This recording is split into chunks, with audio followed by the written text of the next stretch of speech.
Now for this question, we'll be using conservation of total energy plus conservation of linear momentum to solve this kinetics of particle problem. So in this question, I extract this out from tutorial 9, question 4. So this particle P has a mass of 4 kg placed on the smooth inclined surface of the triangular block B of mass 20 kg as shown. If the system is released from rest, determine the velocity of P and B when P reaches the bottom. Neglect the size of the particle P and the friction at all surface. Alright, so very simply, we can use conservation of total energy for the first part of this question. Okay, so how do I know we can use conservation of total energy?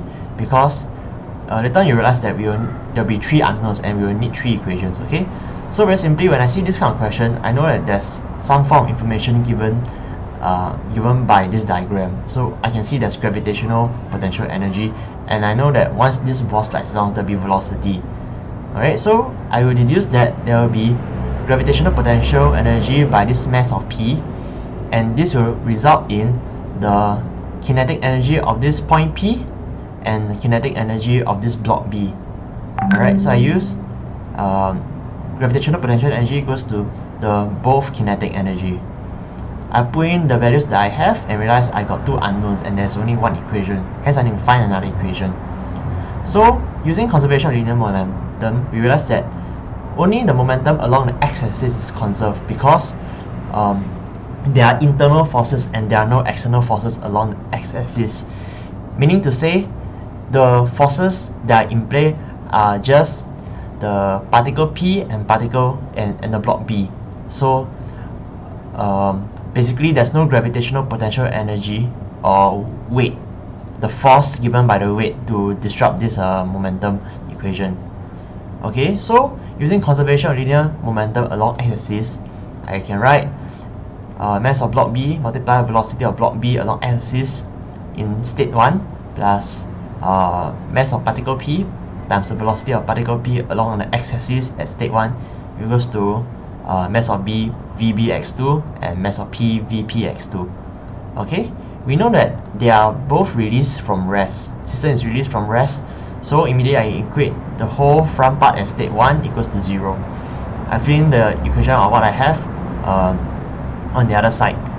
I know that VB is constrained to move along here. There's no way this VB will move towards the right because the point P is coming down. So I know VB is going in a negative direction. Okay. Next, VPx2. So that means the velocity along the x-axis by the particle P.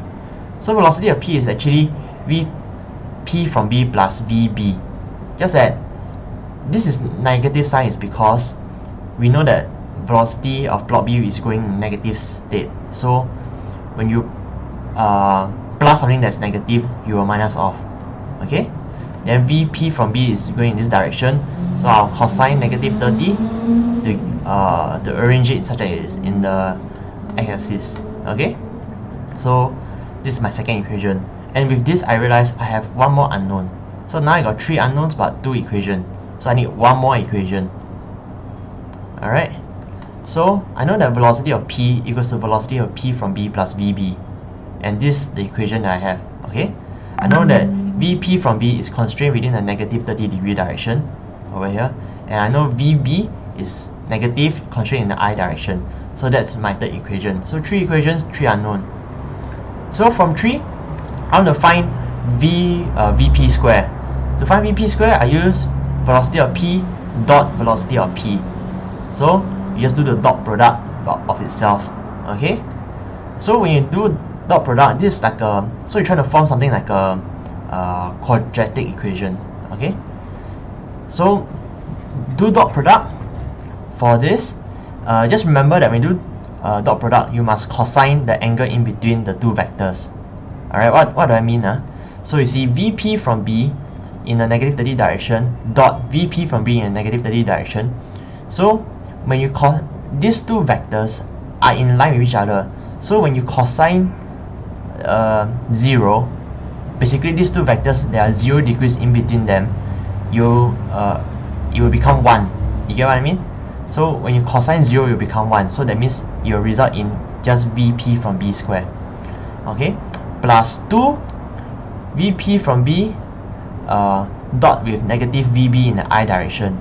So over here, I direction and the negative 30 degree, there's angle in between, which is negative 30 degree.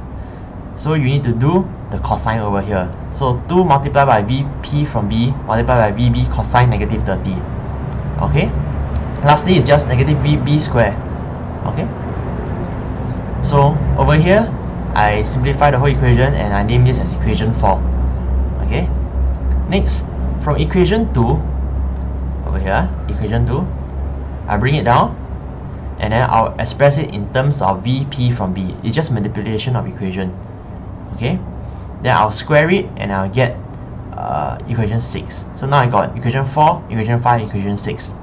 So now we can use equation 5 and equation 6 and sub into equation 4, because equation 4 has VP from B, which I can take and put it over here, and VB, put it inside. So through substitution, I can express it in terms of VP in terms of VB. So that will be equation 7.